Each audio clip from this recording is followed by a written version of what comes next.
Europe 1. Toute l'actualité éco avec Anne-Laure Jumet. Bonsoir Anne-Laure. Bonsoir. La bourse de Paris termine en baisse. Oui, moins 0,67% à 4 475 points. C'est la deuxième séance consécutive de baisse.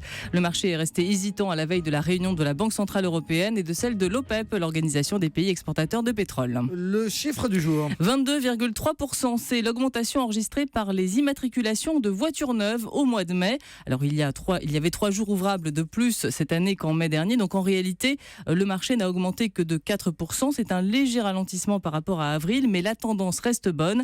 Les constructeurs français ont vu leurs ventes progresser davantage que les marques étrangères. La nomination du jour. Eh bien, c'est Odile Renaud-Bassot, première femme à être nommée à la tête de la direction du Trésor. Le Trésor, c'est en fait le bras armé de Bercy en matière de politique économique. Celle qui était jusque-là directrice générale adjointe de la Caisse des dépôts remplace Bruno Bézard, parti dans le privé pour lancer un fonds d'investissement.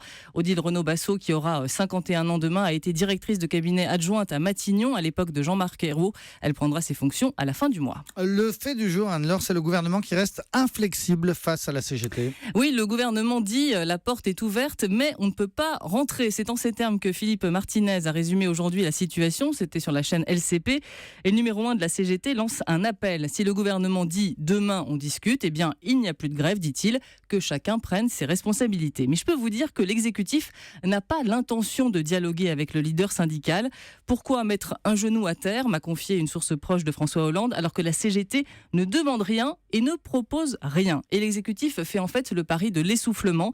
Il scrute avec attention les différentes grèves et son constat, c'est que ça stagne. Le mouvement plafonne dans une côte, explique-t-on dans l'entourage du président.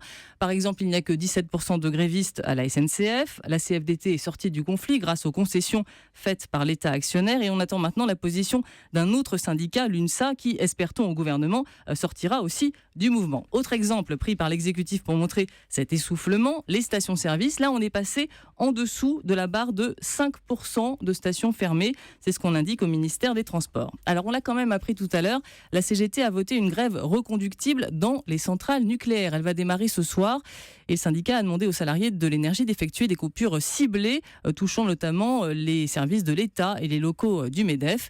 Et ce n'est peut-être pas fini. D'autres secteurs pourraient aussi être gagnés par la contagion. La CGT n'a peut-être pas dit son dernier mot. Merci Anne-Laure Jumet qui nous apprend que l'exécutif espère que le mouvement de grève plafonne dans la côte. C'est l'expression